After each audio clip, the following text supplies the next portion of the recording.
Ever wondered how a single emotion can wield so much power over us? How anger, like a raging storm, can either destroy or cleanse depending on how we channel it? Anger, in its essence, is a potent emotion that has the capacity to sway our actions and decisions in profound ways.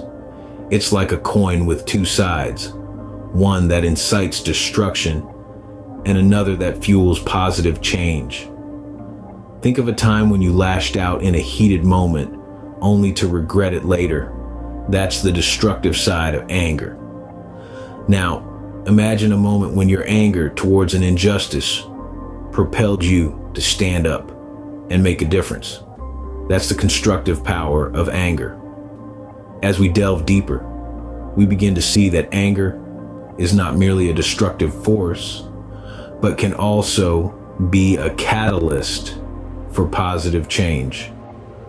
Uncontrolled anger, like a wildfire, can ravage relationships, cloud judgment, and lead to regrettable actions.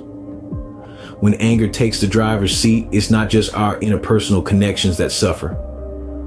Our physical health can get caught in the crossfire too. Studies have shown that consistent high levels of anger can lead to heart disease, high blood pressure, and other serious health conditions. But the damage doesn't stop there. Our mental well-being can also be compromised, with anger often linked to anxiety, depression, and other emotional challenges. And let's not forget the societal impact. When anger boils over into aggression, it can lead to violence, fueling a cycle of hostility and resentment. The statistics paint a grim picture. For instance, it's estimated that 1 in 5 office workers has experienced anger-related issues at work, affecting productivity and harmony. Clearly, unchecked anger can wreak havoc in our lives. But what if we told you there's another side to this powerful emotion? Believe it or not, anger, when harnessed correctly, can be a force for positive change. Yes, you heard it right. Anger isn't always the villain it's made out to be. It can be a spark that ignites motivation, a fire that fuels creativity, and a force that drives us to stand up against injustice. Think back to some of history's most transformative figures. Individuals like Martin Luther King Jr. and Mahatma Gandhi weren't propelled by complacency, but by a deep-seated anger at the injustices they saw. Their anger wasn't destructive, but constructive. It drove them to seek change and fight for what was right. And let's not forget the everyday instances where anger can be beneficial. Perhaps it's the anger at a mediocre performance that pushes you to strive for excellence, or the anger at a social issue that motivates you to volunteer and make a difference. So, anger isn't all bad, is it? But how do we harness this power without letting it consume us? The Bible offers profound wisdom on managing anger. Within its rich tapestry of teachings, the Bible provides guidance on how we can learn to control and use our anger in a constructive way.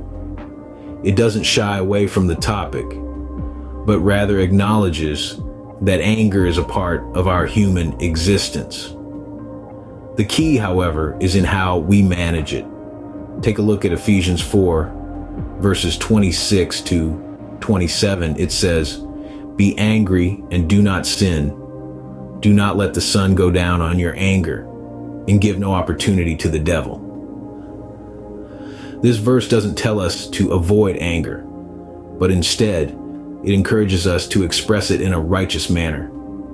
It reminds us that harboring anger gives space for negativity and unrighteousness to breed. Then we have Proverbs 15, verse 1, which advises, "A soft answer turns away wrath, but a harsh word stirs up anger. This verse is a gentle reminder of the power of our words. It emphasizes the importance of responding to anger with calm and kindness rather than fueling the fire with more anger. And let's not forget James 1, verses 19 to 20. Know this, my beloved brothers, let every person be quick to hear, slow to speak, slow to anger. For the anger of man does not produce the righteousness of God. This teaching encourages patience, understanding, and the ability to listen before reacting in anger.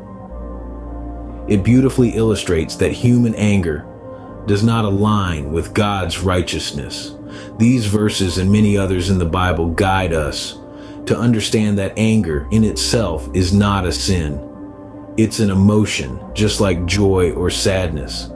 But how we react and what we do with that anger can lead us astray. The Bible encourages us to express our anger in a way that is righteous, constructive, and leads to positive change. So next time you feel anger bubbling up inside you, remember these biblical teachings. Use your anger to build bridges, not to burn them. As we see, the Bible doesn't discourage anger, but guides us on how to use it in a manner that brings positive change rather than destruction. So anger, a potent emotion, has the capacity to both destroy and build. We've journeyed through the destructive and constructive sides of anger and how the wisdom in biblical teachings can guide us to manage this powerful emotion. It's essential to remember that anger, when expressed appropriately, can be a catalyst for positive change. Remember, your emotions don't control you, you control them. Share this video with friends and family and help them understand the power of anger too. Don't forget to subscribe and like for more enlightening content. Thank you for watching.